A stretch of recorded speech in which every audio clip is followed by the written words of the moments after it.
Hello, I'm Justice Post. I'm seated here at a piano, and today I'm going to talk about keyboards. So the basic premise of my project is that for centuries now there has been one type of instrument that has proven to be ubiquitous and all too common in many different genres of music and different settings, and that is the keyboard. That, of course, includes many different instruments, including historically the piano, the harpsichord, the organ, clavichords, maybe even the accordion, things like that. For the purposes of this project, I'm just going to talk about specifically the harpsichord and the piano and the transition between the two. I think this is an interesting topic because there are some similarities between the two. You basically play them the same way, and they have filled a lot of the same roles, but are still two distinct different instruments. So let's start at the beginning. The harpsichord was invented in about 1397 in Vienna, and from there it spread across Europe and came to be standardized-ish by about 1500, meaning just that no matter where you went, a harpsichord was a harpsichord. They were all basically the same. The main key difference between the harpsichord and the piano is that the harpsichord has a plucked action. And by action, of course, I just mean the internal mechanical workings of the instrument. So in a piano, of course, what is probably more familiar to most of us is that pianos have hammers inside that actually strike the strings. The harpsichord, however, has a metal or quill tongue called a plectrum that actually plucks the string inside. A little bit different, and that's what gives the harpsichord its distinct kind of metallic sort of tone. There were also a few variations on the construction of harpsichord still, even after it was standardized. That gave it some unique capabilities that pianos don't actually have. What you'll notice right away here is that the harpsichord in this picture has two keyboards, which are called manuals. Inside the harpsichord, each manual would have its own choir, its own set of strings, and each choir of strings could be pitched at 8 feet or 4 feet. That refers to the lowest string on the choir. In this case, usually, well, at least it's based on what we would call C2, this low C. The one in this image doesn't quite have that big of a range, but that's where the terminology comes from, at least. So in an 8-foot choir, that C would have an 8-foot long string. In a 4-foot choir, that string would only be 4 feet long. And what that accomplishes is that the 4-foot choir, all of the notes sound an octave higher than written. So if you were to play middle C on an 8-foot choir, it would just be middle C. On the 4-foot choir, it would sound an octave higher even though you were pressing what looks like the same note. And those two different manuals could be coupled together to double things an octave up, so that you could play both octaves just from one keyboard and create a fuller texture that way. The roles of the harpsichord, there were a few different ones, just like any instrument really. There were certainly many different compositions written for solo keyboard, and that is using keyboard as kind of a generic term because composers in, say, the Baroque era would write a keyboard composition without really specifying whether it was necessarily for harpsichord or clavichord or even the organ, because they all sort of accomplished the same thing, really. It was more about the composition itself rather than what instrument it was performed on. They didn't really care. Another more important role of the harpsichord is in accompaniment. In the Baroque era, this was usually, or pretty much always, in the form of Basso Continuo. Harpsichord usually being grouped in that case in what was basically the rhythm section, with a cello playing the bass line or even a lute or something like that too. And the music they would play usually took the form of figured bass, which we've probably mostly all seen in music theory class at some point. Like here, just looking at the first couple chords, you see E, E, B in the bass line with the figured bass telling us to play on the first chord, for example, E plus a fourth and a sixth following the key signature. That's E, A, and C sharp. And you create just a few chords just based on those intervals they give you, and it was up to the harpsichordist to figure out or decide how exactly they wanted to fill out those chords and what rhythms they might use. As long as the bass line was true to what was written on the page, anything else really was on the table as far as how to interpret the composition. And this worked for quite a while, through the Baroque era, even into the classical era, a little bit maybe. The thing with the harpsichord, because of its plucked action, is that no matter how hard you press on a key, the volume really is the same no matter what. They did have those different, octaves that you could play and double, but it worked well with the Baroque era because their music usually used terraced dynamics, meaning that either it was piano or forte or something else, but it was all just at an established level, and you might change between the two, but harpsichords lacked the nuance of being able to actually crescendo and diminuendo. So by 1700, an instrument maker named Bartolomeo Cristofori had invented a piano that used a hammered action instead of a plucked action. Early pianos, rather than the felt hammers that modern pianos had, they had wood hammers that were wrapped in leather. So the timbre was a little bit different from modern pianos, but it had the capabilities of a modern piano and sounded quite a bit different from the harpsichord. Now, what's interesting about Cristofori's invention is that he had no way to mass produce the piano or to really profit from it. So what he did is he knew someone who was a journalist, and in 1711 had this journalist publish a very detailed description of his new instrument in what was essentially a fashionable arts and culture magazine in Italy. And he did this on purpose with the intention of spreading the description of his instrument and allowing other instrument makers to actually recreate the piano and see for themselves its capabilities. And this was very successful. It didn't bring him, he wasn't able to profit off this really, but it allowed him to kind of become a well-known name, and that's why today we credit him with the invention of the piano. So that was in 1711. From there, over the next 50 years or so, it continued to spread across Europe, and in the 1760s, an early adopter was Johann Christian Bach, one of J.S. Bach's sons, who was known as the London Bach because he lived in London and became famous there. He was an early adopter of the piano, beginning to use it in that time period in his public performances and things like that, helping it reach a wider audience as it became more common in urban cities like London and Vienna. And from there, it just kind of maybe exploded a little bit with so many people realizing its new capabilities and the new things that the piano could do.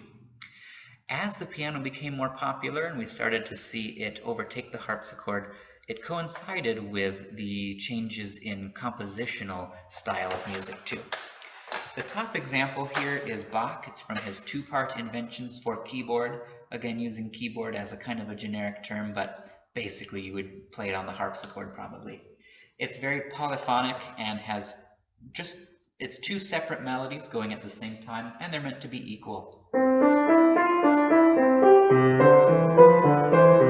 And you can see the left hand just plays essentially the same thing the right hand was just playing, and they're kind of woven together to create two equal parts working as a duet basically.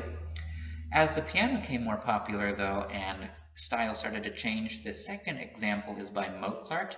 This is his piano sonata in C major, sonata number 16, and the right hand sure has a melody, but the left hand doesn't. It just has what's called our Alberti bass. It's just a pattern of accompaniment where you take whatever chord you want and just write it out in that same pattern over and over again. And so, because the piano, you can actually, there's, touch control of how loud individual notes are, you can really emphasize one hand over the other.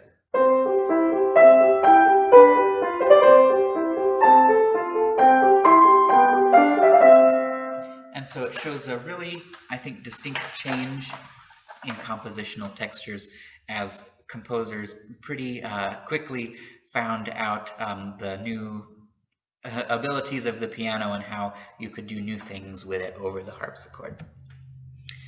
With this, continuing from there, times continue to change. This was also about the time of the Enlightenment in the 1700s. I mentioned the German Enlightenment specifically because many of our classical composers come from the Germanic part of Europe, basically Mozart, Bach, Haydn, and all of those guys. So by about this time, composers started to focus a little more on secular music, and they kind of felt that their music was a way for them to actually communicate what they were feeling with the audience, essentially. Another composer at this time who kind of adopted these new styles was Haydn. This is just a quick example from his piano sonata in E-flat major. Again, just showing that times were changing and that musical tastes were changing. This is from the end of the first movement into the second movement. And what happens is the first movement ends with these big E-flat major chords. And then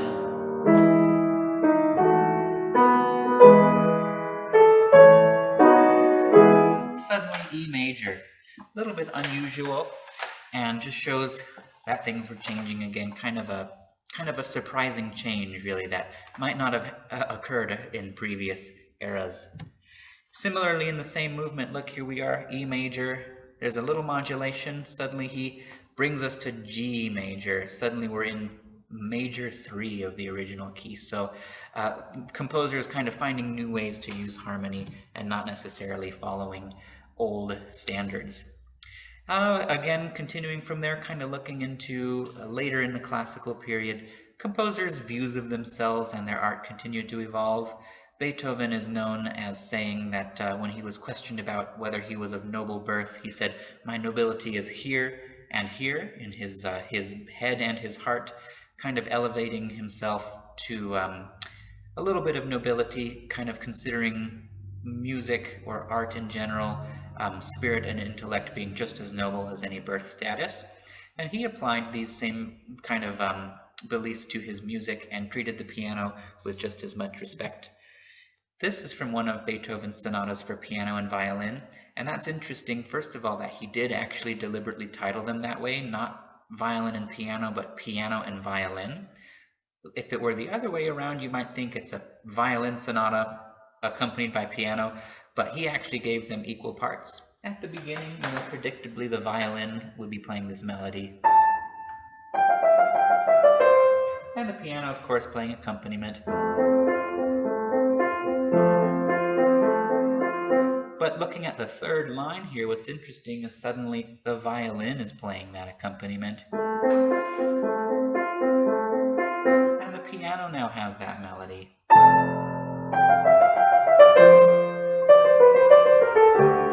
So really giving them equal parts, showing that the piano isn't just an accompaniment instrument, but has its own sensitivities and is capable of holding the spotlight and playing just as melodically as any other instrument. Now, in about Beethoven's time, maybe slightly after, we kind of look into the Romantic period, and any project that considers the piano, especially in the Romantic period, would be remiss to not mention Franz Liszt, I think. So Franz Liszt lived solidly in the Romantic era, I would say, and this was a colorful time for the piano, both in composition and construction. He was something of a rock star, basically, that we might almost consider today.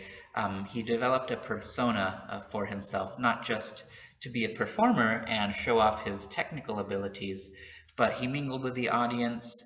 He had a very theatrical style. He was known to do the thing of, throwing his silk gloves into the audience that people would fight over.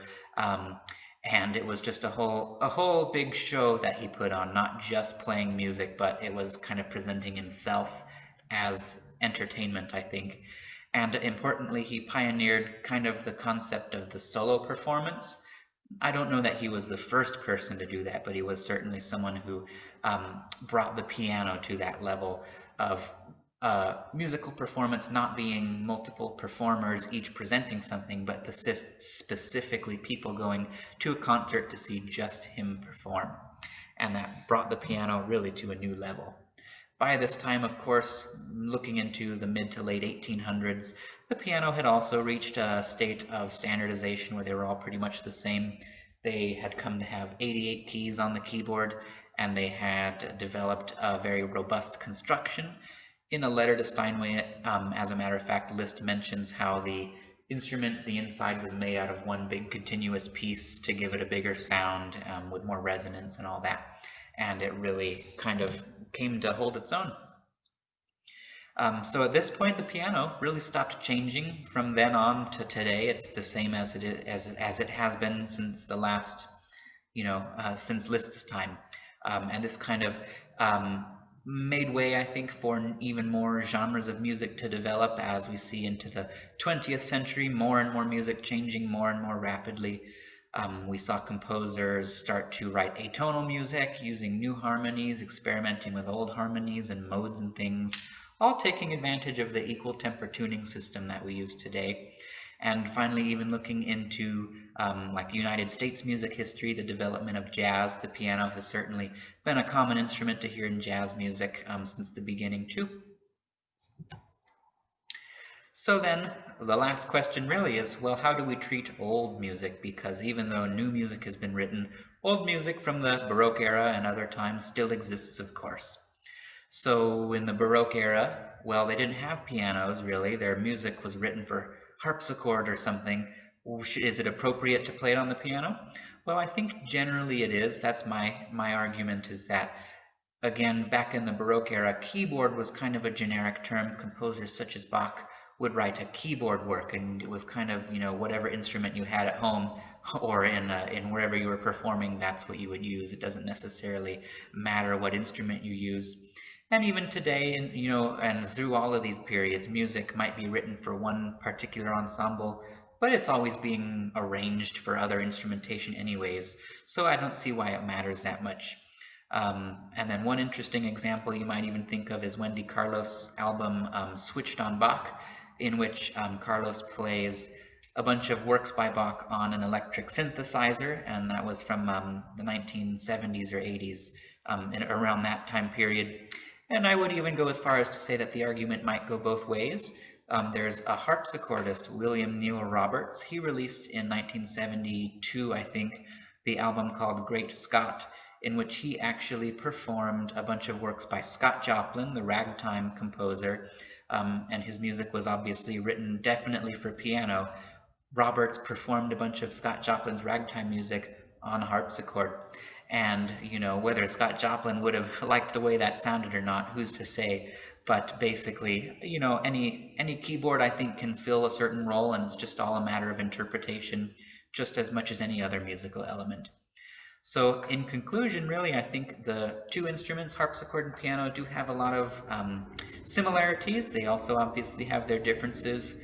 I think a lot of it is a matter of interpretation, and we can see for sure music and instrument technology continues to evolve alongside each other, one being influenced by the other at times, and I think it's interesting to see where keyboards and keyboard music will go from here.